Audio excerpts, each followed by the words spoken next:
No, now it is. Okay. Hello, we're group 7. My name is Maddie. This is Danny. Molly. Shabri. Megan. and we are going to talk about Mr. Rogers. So for the first question, the first development-oriented theme that we noted was Bronfenbrenner's ecological model, because Rogers talked about or represented each of the systems within the model.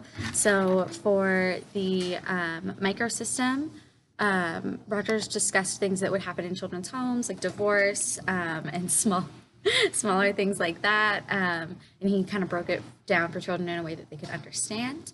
At the exosystem level, which was so like local institutions like schools and church, I think for a lot of people he represented that exosystem model, because so there was like one woman that walked up to him when he was like later in his life and thanked him for basically being her preschool teacher because she like didn't have the opportunity to go to school. So like he was a teacher and he was a minister for a lot of people growing up.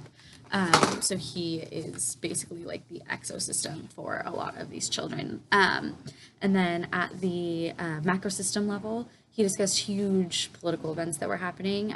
He discussed, like the difference between real and make-believe, when there was that issue with children jumping off buildings and like strangling themselves on the Superman capes. And he also talked about assassination in a way that children can understand after the Bobby Kennedy assassination.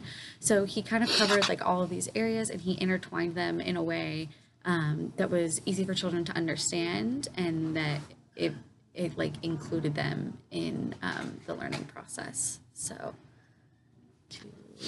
that was you. Okay, so it was really important how he interacted with children. He was very effective because he definitely got on their level, and he told children that they were inherently worthy of love. He met where they were at in their lives, and rather than treating them as an adult, he treated them like a child and got on their same level. His characters, especially Daniel the Tiger, showed vulnerability and showed children that they were okay to express their feelings, even the bad ones, since that was very frowned upon back in those days. And most importantly, he helped them to have a better understanding of bigger world events in a way that they could, because their parents didn't really tell them about it. So he was able to explain it in a way that they would not be afraid and that they could express their feelings about it on a level that they could understand. Right. I'm going to talk about diet in the media. And during this time, TV became very popular. Therefore, lots of families had TVs in their home, and it was really cool to have a TV in your home. Therefore, you watched a lot of TV. And TV is one of the ways that politics and marketing got their way to children to buy things that were not exactly beneficial for their behavior or for their development, such as like guns because of the war. Therefore, Mr. Rogers' intention for his TV show was to help kids navigate through the media and to decipher negative from positive. Sorry. Distraction into consideration to the long-term effects that consumption of media can have on developmental children. Second, one of the things he quoted was, "What we see on the screen becomes a part of who we are," and I thought that was really important. Okay, I'm going to talk about how Mr. Rogers expressed himself and used the TV show to show his emotions. He used the puppets to really express how he felt. Like Daniel the Tiger, he really used him to show his inner childhood, or his inner child. So he was able to be vulnerable and ask questions like, am I real? And express a lot of his sadness, but he you also saw a lot of growth through that as well. And that really stemmed from the household he grew up in, where he couldn't express that. And in that time, that wasn't talked about. Children's focus and development really weren't important as well to parents. So he used his TV show and what he grew up with, which was a lack of communication with his emotions and being bullied. Also, he used that as well. He was also afflicted in the early childhood by a lot of diseases, so he had to use his imagination while he stayed in bed as well. So, and I think that staying in that mindset, he was able to really connect with children. And I remember one quote that someone said about him was that he was able to connect through communicate to children's hearts. So I think that was a big part that he used in that as well. Am I missing anything else? What do you think? Daniel the Tiger? I did Daniel the Tiger. All right. All right, so the question that I did was number 5, and what was most important to you during the documentary. So what we said was most important was love your neighbor as you would yourself, and it's really important to be able to express those emotions that you were feeling. It's okay to have all the anger and the frustration. Back then, it wasn't really allowed for boys, especially, to be able to show their emotions of any kind. They weren't allowed to show their frustration, their anger, sadness.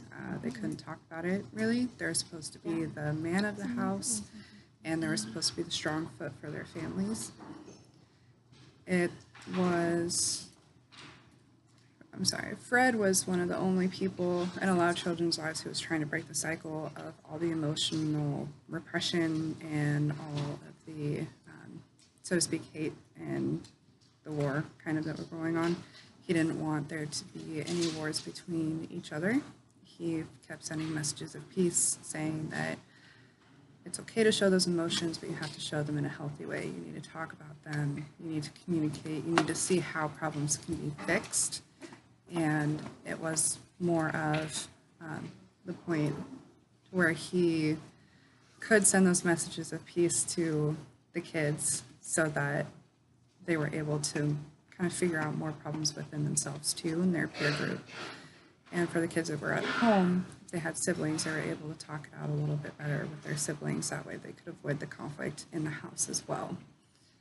And that's what I thought about it.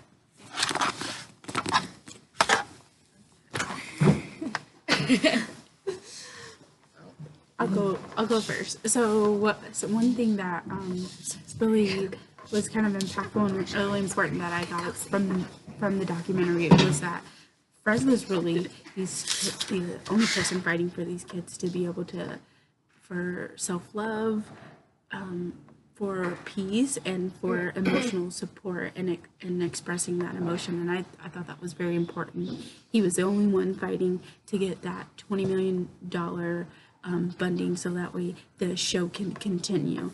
And although it seemed like everything was against him, he ended up getting it. So I thought that was very important and impactful. I'll do it. Go ahead. I guess a little bit. I grew up in a Christian home, but I didn't watch Mr. Rogers, and now that I've watched this documentary, I kind of wish that I had, because my household, even though we were a Christian household, we lacked all the things that Mr. Rogers was able to apply in his show into the kids. And love your neighbor as you love yourself, that gets me. Anyways, but I thought it was nice how there is someone that was able to vocalize that it's okay to be vulnerable and to be open about how you feel, because there's a lot of kids that I know that have to get counseling because they aren't able to articulate how they feel to their parents even. And so I thought that was great. It just seems like an important person to just have in this world. Who else do we have that's like that? other than ourselves to count on.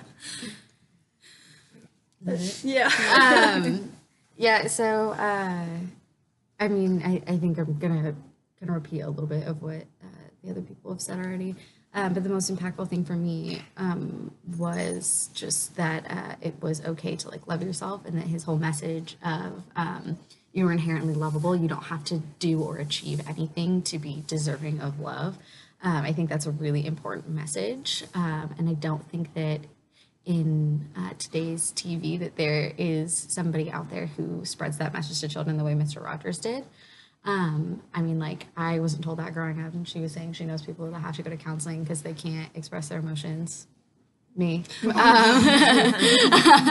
You know, like, I was not really told growing up that I'm, like, special and that, like, you know, I'm inherently, like, worthy of love. And so I think it's really important that we raise children that way, so that they can be more well-rounded, stable adults, and that they can, you know, relate to their surroundings better. So, I mean, just his entire philosophy on like how to teach children, how to make children feel like important and included, was really impactful for me. And I think that it's important that we kind of carry that torch forward for future generations of children. So that's what I got out of it. So I did grow up watching Mr. Rogers, and I think it's such a great show. And watching this documentary was really cool for me because obviously as a child I didn't really think about the deeper meanings to the show and to what I was watching. But I look at what children's TV shows are today, and I think that more of them should be like Mr. Rogers, because the messages that he put out in his shows were important, and I think definitely affect the way children grow up and are able to deal with things, and teaches them, you know, to love yourself. And I don't think that that's really something that's put out there these days in the TV shows. So I thought it was really cool and really interesting, and I'm glad I got to watch Mr. Rogers. Yeah. All right. Bye-bye. How do I stop that?